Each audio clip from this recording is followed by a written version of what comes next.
Hello, government students. Mr. Vanderzee here. Today we are talking about TV and the presidency.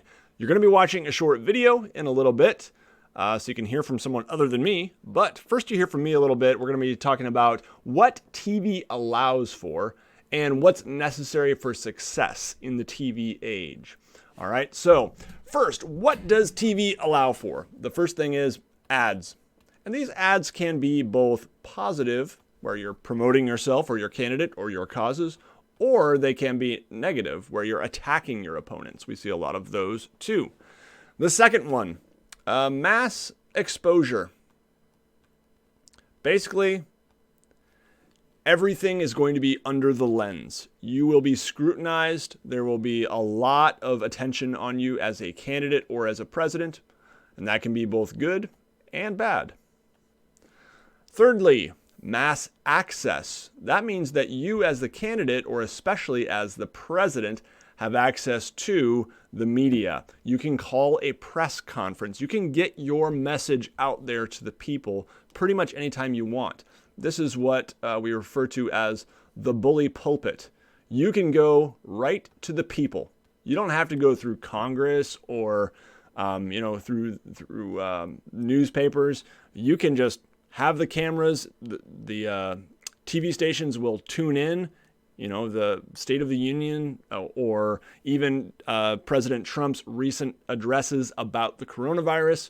They're on lots of different channels, and you can get the message you want directly to the American people. All right. Number 4, live instant news. It's inescapable. News is everywhere, and when something gets out, it doesn't take long to be on the news. So that is something that's really quite new. You used to have to wait till the paper came out the next day, right? And then when I was younger, you had to wait till the 5 o'clock or maybe the 10 o'clock news, and that was it. Now we have news. There's no 5 and 10 o'clock news so much. I mean, you still have that on Wood TV and stuff, but I can turn on CNN or Fox News or MSNBC or all these channels, and they have news round the clock, 24 hours.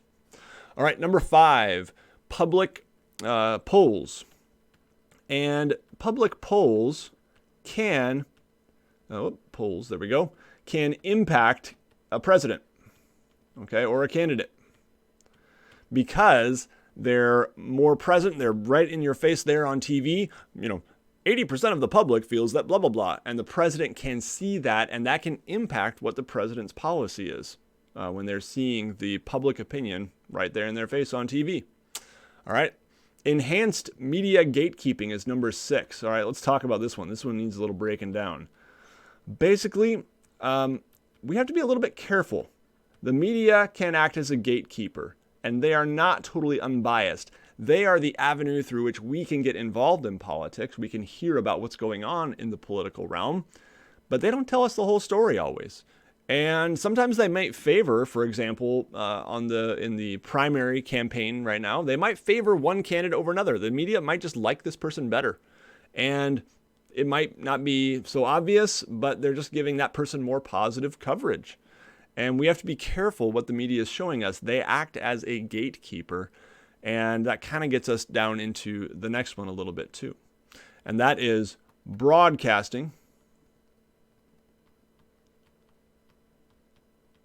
which has really turned now into narrowcasting, which I believe has gotten bigger than broadcasting. And what I mean by this is we used to have, when I was very young, like 5 channels. You had NBC, CBS, ABC, PBS, and maybe a couple others. And I didn't have cable growing up. And if you go back to the 70s, cable wasn't really a thing before my time.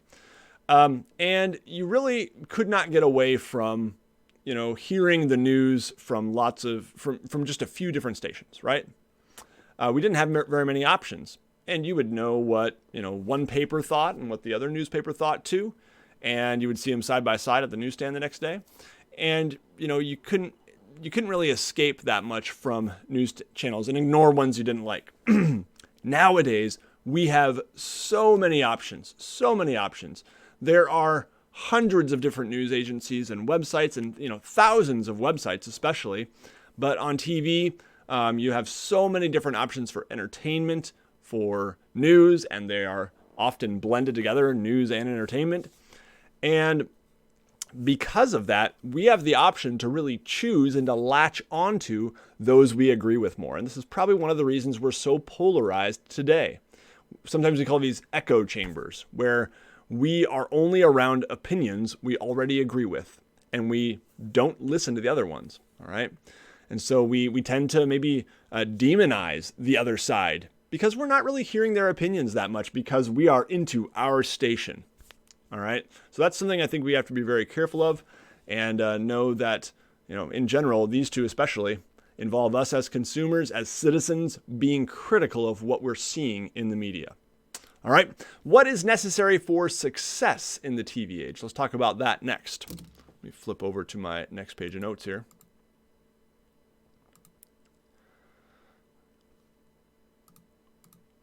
There we go. Sorry about that. Okay.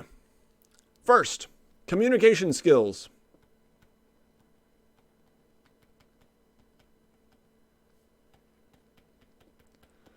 Got to be a good communicator, good speaker. You're not even going to get out of the primaries, really, to be the candidate if you can't speak well. And this is new in the TV age. We have a lot of presidents previously, even Abraham Lincoln, certainly guys like, Calvin Coolidge. They wouldn't have made it in the TV age. They were not good communicators. Calvin Coolidge didn't even like people, all right? Number 2, charisma, personality. Same sort of thing there, right? You got to be comfortable being around other people. And you got to have a good personality, being kind of at ease around people, schmoozing and shaking hands and talking to people and, having all the cameras on while you're doing this. Number 3, it doesn't hurt to have the look or some kind of image. All right. Now, I'm not saying that all the presidents have to be good-looking people. I think we know that's not true. But you have to be somewhat, it certainly helps to be somewhat good-looking or to have enough of an image that people are attracted to. All right. And then we go to number 4, TV advisors, or more broadly, maybe media advisors. People who know what they're doing, who can make sure you're looking okay, and can advise you on how to use television or the internet nowadays especially. I'll put here internet, so that's why maybe we say media advisors. Next, a sense of timing, right? That is necessary sometimes just to know when to go on the air and things like that, all right? And I think the last thing, a little bit of luck. Can't hurt. Sometimes you are at the whims of TV, and it's difficult to master, but sometimes it just comes down to luck. All right, so now you're going to be watching a video. This video, I think, is about 25 minutes or so, 25 minutes. Takes you from 1952 to 1960, when we first really start to see TV having an impact on the presidency and in politics. So you can watch the video, do your best to fill out these questions below, and let me know if you have any questions.